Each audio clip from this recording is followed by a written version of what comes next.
মন্তব্য সেটি হচ্ছে যে বাংলাদেশের মানুষের ৭০ বছরের যে ক্ষোভ, এটা আসলে রীতিমতো ৫ বছর লাগবে এই ক্ষোভটা মিটিগেট হতে বা প্রশমিত হতে।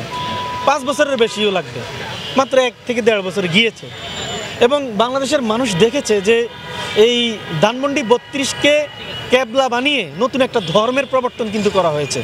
এবং সেখানে নবীও ছিল, হ্যাঁ, সেখানে তাদের সাহাবিও ছিল, বহুত কিছু ছিল। এগুলো আপনারা অনেক শুনে থাকবেন, মানুষ অনেক ট্রল করে, কিন্তু ট্রলের মধ্যেও কিছু সত্যতা রয়েছে, ঠিক আছে, সেগুলো আপনারা জানেন। এখন এটা যেহেতু ক্যাবলা, এই ক্যাবলা যতদিন ঠিক থাকবে ততদিন মানুষ আবার নতুন এই ধর্মকে কেন্দ্র করে নতুন বিশৃঙ্খলা, নতুন অশান্তি এগুলো হতে পারে। এজন্য দেশের একটা বড় অংশ তাদের ক্ষোভের জায়গা থেকে এই ক্যাবলাটাকে বিনাশ করে দিতে চায়। আমার প্রশ্ন হচ্ছে যে ধানমন্ডির ৩২-এর এই ক্যাবলাটা নিয়ে মানুষের যে ক্ষোভ, ওইটার প্রতি আমার ক্ষোভের প্রতি যে সংহতি আমার রয়েছে, কিন্তু আমি তাদেরকে আরও অনেক বেশি রকমের একটু চিন্তা করতে বলবো। যারা ক্যাবলাটা বানাতে পারে বা ক্যাবলাটা টিকাইতে পারে, তারা এখনও রয়েছে সচিবালয়ে, তারা রয়েছে রাষ্ট্রযন্ত্রে, তারা রয়েছে পুলিশ বাহিনীতে, তারা রয়েছে সেনাবাহিনীতে। আপনি ক্যাবলা এটা নয় ভেঙে দিলেন, কিন্তু এই সেট আপ না বাংলা এই ক্যাবলা হইতে আবার শুক্রে রাষ্ট্রদিনে আরেকটা ক্যাবলা হয়ে যাবে। আমি এজন্য বলছি, আপনারা ওখানে বিশৃঙ্খলা না করে রাষ্ট্রকে লাইনে আনেন, যেন রাষ্ট্রই ওটার ব্যাপারে ব্যবস্থা নেয়। আপনি কেন বুলডোজার নিয়ে যাবেন? আপনার ক্ষোভ আছে, ঠিক আছে, আপনার এটা কাজ না। আপনি রাষ্ট্রকে বাধ্য করেন যে এটা নিয়ে ব্যবস্থা নিতে, রাষ্ট্র ব্যবস্থা করবে। রাষ্ট্র যদি লাইনে না থাকে, রাষ্ট্রকে লাইনে আনার জন্য আপনি পদক্ষেপ নেন, রাষ্ট্রকে লাইনে আনেন, রাষ্ট্র এ বিষয়ে ব্যবস্থা নেবে। আর যদি রাষ্ট্র যদি মনে করেন যে রাষ্ট্র ব্যবস্থা নিচ্ছে না, তার মানে রাষ্ট্রই তো ঠিক নেই, আপনি রাষ্ট্রতে নজর দেন। বিপ্লবের পর রাষ্ট্র এখনও ঠিক থাকবে না কেন? এটা হচ্ছে আমার প্রশ্ন। কিন্তু এই জিনিসটা আপনারা করতে গিয়ে এখন এটা তো কোনো মানে সিস্টেম নাই। আপনি একটা বুলডোজার নিয়ে গেলেন, একজন বলবে যে এটা ঠিক, আরেকজন বলবে ঠিক না। এতে করে তো বিপ্লবীদের মধ্যেই বিভিন্ন মতানৈক্য, বিশৃঙ্খলা এগুলো তৈরি হচ্ছে। এবং এটারও সুযোগ নিচ্ছে এই প্যাসিবাদী যে আমলাদের যে সেট আপ, যে পুলিশের সেট আপ, একটা অংশ কিন্তু বলছে যে কাজটা ঠিক না।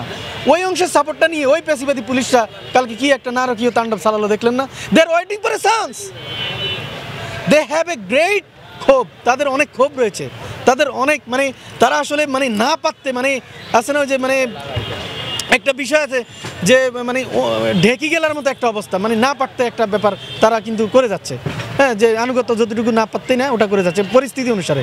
কিন্তু একটা চান্স যদি তারা পায়, সামান্য একটু চান্স পাইলে কি করতেছে দেখেন না, গুলের মতো পিটাইয়া আপনারা ছাপ্পা করে দিতেছে। নতুন পোশাক দিয়েছে, মানুষ বলতেছে নতুন পোশাকে তাইলে নতুন মানসিকতা। আরে ভাই, পোশাক বদলাইলে কি মানসিকতা বদলে যায়? পোশাক বদলালেই কি তারা যেই প্রক্রিয়ায় নিয়োগ হয়েছে ওই নিয়োগ প্রক্রিয়াটা বদলে যায়? কিচ্ছু বদলায় না। তো কাজেই আমি বলবো যে একদিকে আমাদের বিপ্লবীদের যেরকম ঐক্যবদ্ধ হওয়ার দরকার, তারা যেটা চাচ্ছে এটা তারা চাচ্ছে, তাদের চাওয়াটা আমি ভুল বলবো না, কিন্তু তারা যে প্রক্রিয়া চাচ্ছে এই প্রক্রিয়াটা নিয়ে আমরা জুলাই মঞ্চের পক্ষ থেকে রিথিঙ্ক করার জন্য অনুরোধ জানাবো। যদিও এই জিনিসটা এখন অনেকেই বলবে যে উনি সুশীল কথা বলতেছে, এটা আমি অনুরোধ জানাই, ভাই সুশীল হিসাবে জিনিসটা নিয়েন না। কারণ গতকালকে বিশৃঙ্খলা হোক, এটা কার চাওয়া ছিল? পরাজিত শক্তির।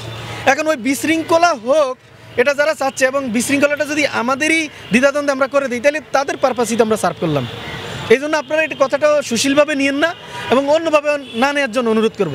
শুধু বক্তব্য এটাই যে আমরা যদি রাষ্ট্রকে ঠিক করি তাহলে এগুলো এমনিতেই ঠিক হয়ে যাবে।